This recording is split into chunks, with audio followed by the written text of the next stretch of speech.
पशुपति व्रत कथा। पशुपति व्रत। यदि आपको कोई विशेष समस्या हो जिसे आप किसी के साथ उसका साझा नहीं कर पा रहे हो, या कोई ऐसी समस्या जो आपको बहुत दिनों से हो रही हो और बहुत कष्ट दे रही हो, तो आपको पशुपति व्रत करनी चाहिए। यह आपको 5 सोमवार लगातार करने होते हैं। पशुपति व्रत भगवान भोलेनाथ के प्रिय व्रतों में से एक है। हो सकता है इस व्रत का नाम बहुत कम लोगों ने सुना होगा, लेकिन यह व्रत बहुत ही लाभकारी है।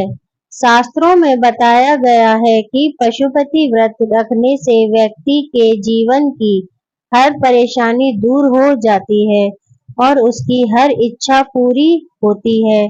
अगर कोई अधिक कर्ज के नीचे दबा हुआ है या किसी का वैवाहिक जीवन से परेशान है, वो इस व्रत को जरूर करना चाहिए। यह व्रत बहुत ही सरल है। इसे रखने के लिए कोई शुभ मुहूर्त या कोई खास दिन की आवश्यकता नहीं पड़ती। तो आइए जानते हैं कि कैसे रखें पशुपति व्रत और क्या है इसके नियम। पशुपति व्रत करने का नियम। इस व्रत को किसी भी महीने के शुक्ल पक्ष या कृष्ण पक्ष में किया जा सकता है। बस यह ध्यान रहे कि इस व्रत को करने के लिए सोमवार का दिन हो। अगर आप मन के मुताबिक फल पाना चाहते हैं, तो इस व्रत को पूरे विधि विधान के साथ करें। शास्त्रों के अनुसार इस व्रत को पूरे 5 सोमवार तक करना चाहिए, तभी इस व्रत का फल आपको मिलता है। सुबह अच्छे से नहाने के बाद मंदिर में पहुंचकर सबसे पहले भगवान शिव को प्रणाम करें। शिवलिंग के पास पहुंचकर उसके आसपास थोड़ी सफाई भी कर दें। शिवलिंग का जल अभिषेक से करें और याद रखें, किसी हड़बड़ी में जल न चढ़ाएं। धीमे धीमे धार से जल चढ़ाएं और मन में ओम नमः शिवाय या श्री शिवाय नमोस्तुभ्यम मंत्र का जाप करें। घर पहुंचकर पूजा की थाली को घर के मंदिर में रखें।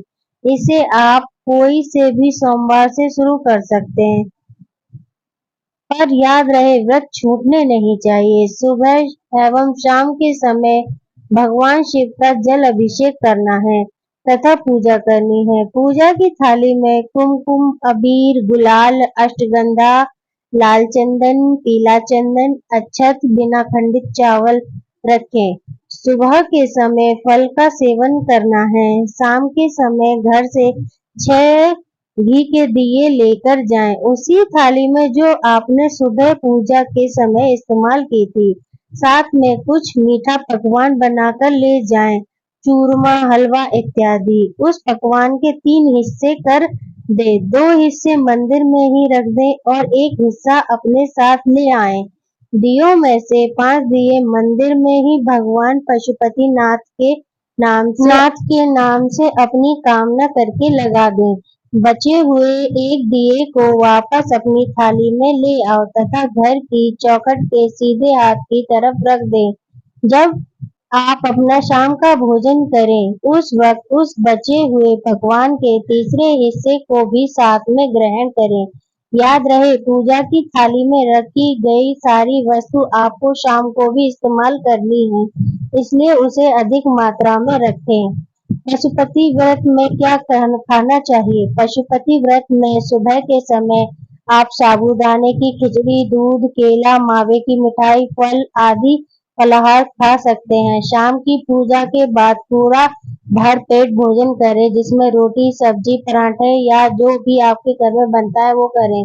पशुपति व्रत में नमक खाना चाहिए या नहीं। बहुत लोग पूछते हैं कि पशुपति व्रत में नमक खाना चाहिए या नहीं, तो इसका जवाब है कि पशुपति नाथ के व्रत में नमक खाया जा सकता है और आप सुबह और शाम दोनों समय के खाने में नमक का प्रयोग कर सकते हैं। इस व्रत में नमक खाने से कोई भी परहेज नहीं है। पशुपति नाथ व्रत के नियम। पशुपति नाथ व्रत 5 सोमवार को किया जाता है और अगर किसी सोमवार को आपको कोई बाधा आ जाती है, जैसे कहीं जाना पड़ जाए या पीरियड्स आ जाए, जिसकी वजह से आप इस व्रत को ना कर सके तो उस दिन व्रत तो करें। यह व्रत 5 सोमवार में नहीं गिना जाएगा। पशुपतिनाथ जी का ये व्रत विश्वास और श्रद्धा के साथ किया जाता है। इस व्रत में घमंड तथा अहंकार का कोई स्थान नहीं है, इसलिए इस व्रत को करने से पहले अपने अहंकार को त्याग देना चाहिए। भगवान भोलेनाथ को पंचानन भी कहा जाता है, इसलिए 5 दिए भगवान शिव के सामने जलाते समय अपने मन में कामना प्रकट कर दे कि आप किस इच्छा की पूर्ति के लिए भगवान पशुपतिनाथ का व्रत और पूजा कर रहे हैं।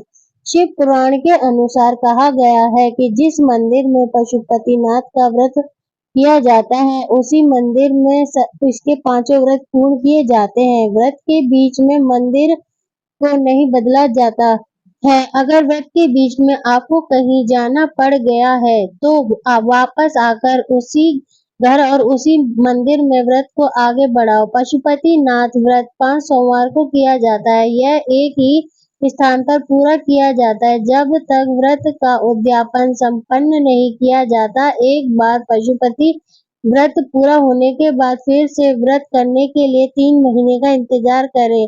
अगर पशुपति व्रत के दिन आपका कोई अन्य व्रत आ जाए तो आप अपना व्रत करें। पशुपतिनाथ व्रत को अगले सोमवार से करें। अगर आपके एक ही घर के कोई 2 या 3 व्यक्ति जैसे पति पत्नी, देवरानी जेठानी, माँ बच्चे साथ में पशुपतिनाथ व्रत कर रहे हैं तो पूजा की थाली, मीठे का प्रसाद, घी के दिए सभी चीजें अलग लेनी ही चाहिए। वीडियो अगर पसंद आया तो वीडियो को लाइक, चैनल को सब्सक्राइब करें और मुझे ज़्यादा से ज़्यादा सपोर्ट करें।